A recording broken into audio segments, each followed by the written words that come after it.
I had to make this episode at night because the reaction that is actually happening online in regards to Arsenal, the Carabao Cup, and how we are playing and how people are angry and how people just want Arteta out. They're calling him names. Yo, it just felt like it's very important for me to talk about it while it's still hot. And also, now that I'm getting back to making such episodes for the podcast, I'd like to urge you to like and share the link, subscribe to my YouTube channel. That's where I am currently. You can also find me on X as God's Waswa. That's where I am normally active. So here we just talk about football, and mostly it's about Arsenal. And with time, basically, I'll be able to talk about the things that I'm interested in regards to the sport. So Arsenal won today against Port Vale 2-0. It was a Carabao Cup match, and the goals were nice. Goals from Eze finally got his goal, because those guys, those 001 chaps, they have been waiting on Madueke, and unfortunately this guy got injured, got some knee problem, and is out for 2 months. There's so many injuries that are happening in our team all the time, even the new signings. Like today was the first time we actually saw Mr. Norgard play a full game, full 90. Played as the lone 6. I enjoyed watching him because he's a player that it was one of those signings that I had that was going to happen, but eventually it never did. But I was there waiting to see how he's going to play, and then he got injured.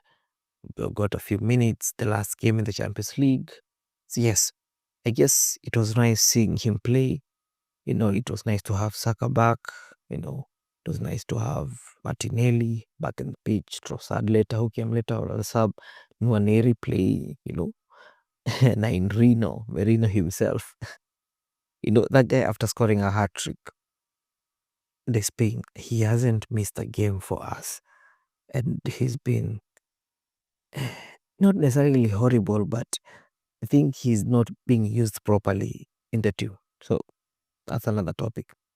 Then we can come to Eze. People have been crying, oh, we have to see him in the 10, blah, blah, blah. We saw him in the 10. He has been playing so good. So good. Even the goal he took, he just aliskuma tu kiasi. But I digress. It was a good game. It was a good game to watch. It wasn't as bad as people claim, because from my perspective, or from my side, there's something that I actually noticed that happened in the game, and very few people will mention it, but I've actually made posts about it on X, that we are actually scoring open play goals. They used to call us corner FC, set piece FC, but today, or for the past 2-3 games, we've scored goals in open play without set pieces. I don't think we've scored any set piece between now and the last set piece scored, I think, was a penalty versus what was it here? Yeah, versus Leeds. After that, I don't know. I think we scored one corner, maybe, but still, we are getting open play goals. The one from Trossard, the second goal which he took very well, and then the first one from Eze, and then last week Martinelli, the one he scored, it was from open play. And then which other game? Yeah, the 2 Bilbao goals from Martinelli and Trossard. Both of them were open play goals. So I can actually say that if there's one thing that we are getting better at, is getting those open play goals, which we were missing so much in so many games. As while we were depending on corners, especially when we went to Anfield, it was terrible. It was terrible when we were depending on set pieces, long throws. No, it almost worked, but Liverpool dealt with them pretty much well, but still they weren't really coming at us as I expect. as expect from them. But the main reason that I'm actually talking about this is because people are just finding things to get angry about. Can you imagine? There are people who are complaining that Merino was given the captain's armband when Saka came off. Like they're saying Arteta has this cult of people, has these people that he depends on, people that the media even laughing at them talking about handbrakes and everything. Like there's a lot that is happening around Arteta. I really feel like there are people out there who genuinely hate him. And for what reason, I don't know. Because the only thing they try and say to Arteta is that maybe he gambles a lot or anything. Or is calling him a loser because he isn't winning any trophies. He's been having a trophy drought. The club, as much as we've been contenders for the longest time, So there's no need to actually hate on the man, because if you now sit down and now look at the results objectively, no matter what happened in each game, you've only lost one game. We've drawn one game with Man City, and those are the teams that, yes, over the previous years, we haven't been able to beat them, or rather, we haven't been able to lose to them, but still we haven't been able to beat them convincingly.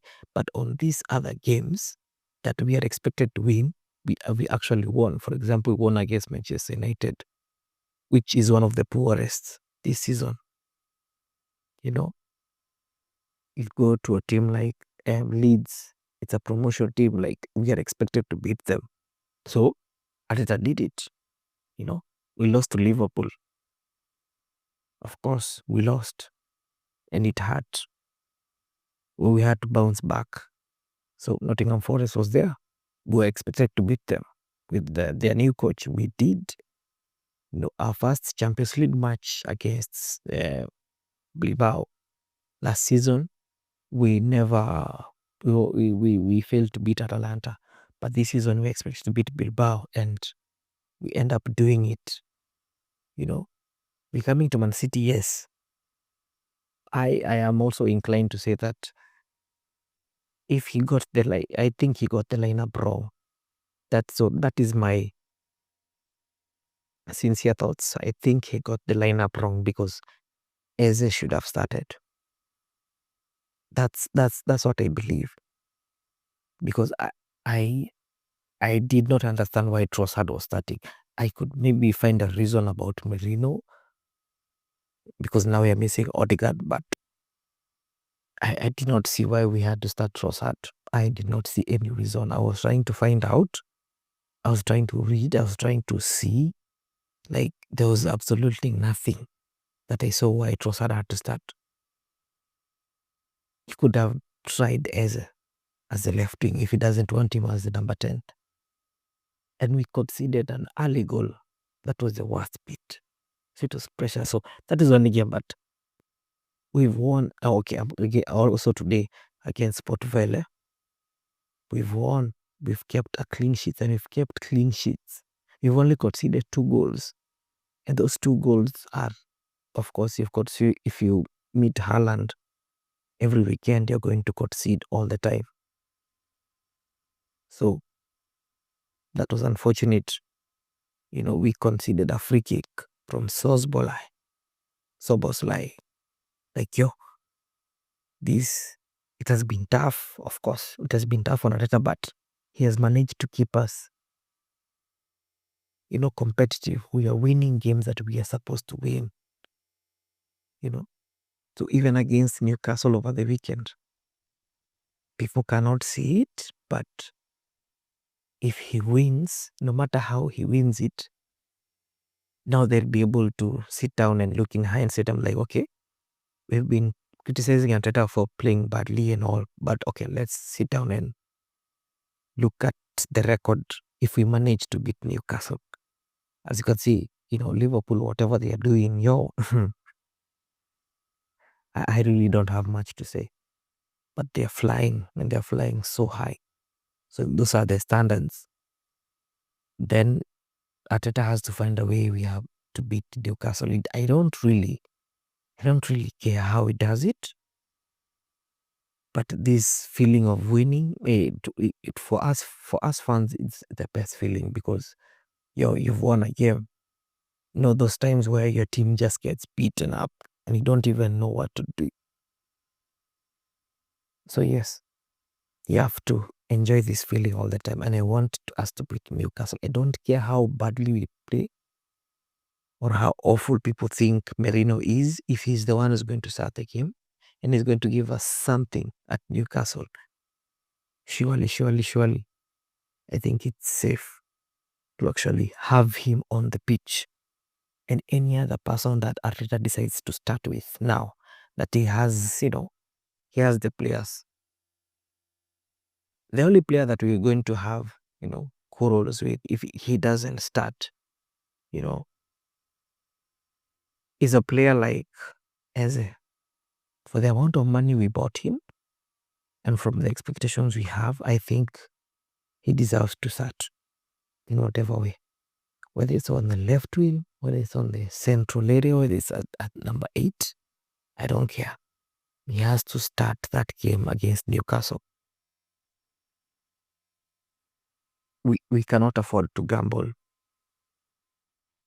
We'd rather do it and it fails than risking, because if we concede early against a team like Newcastle, it's going to be long. It's going to be long. We almost lost it against Man City.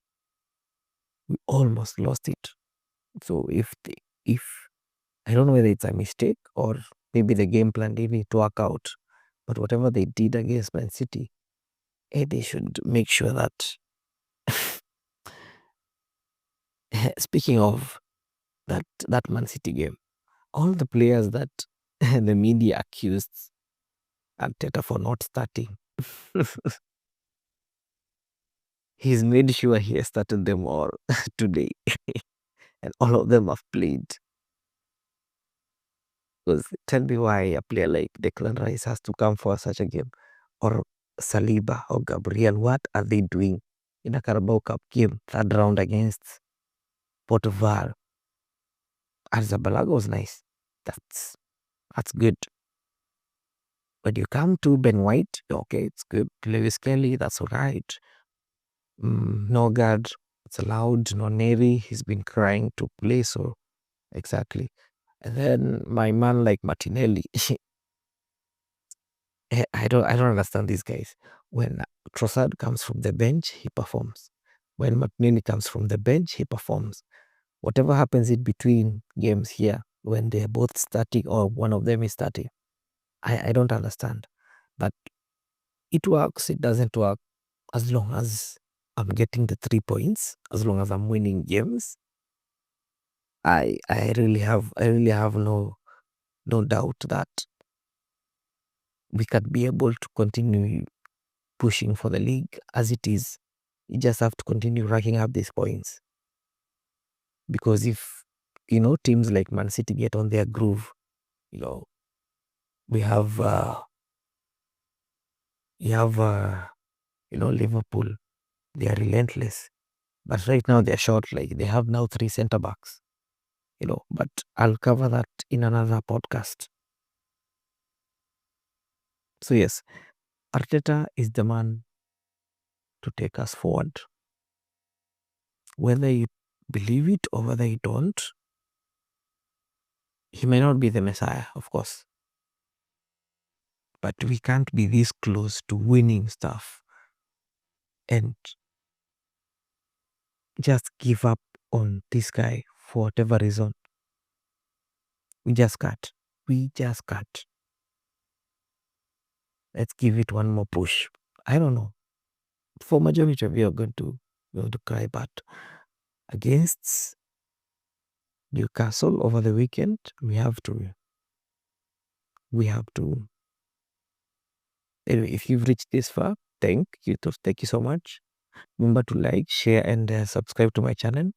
I'll see you when we can't avoid.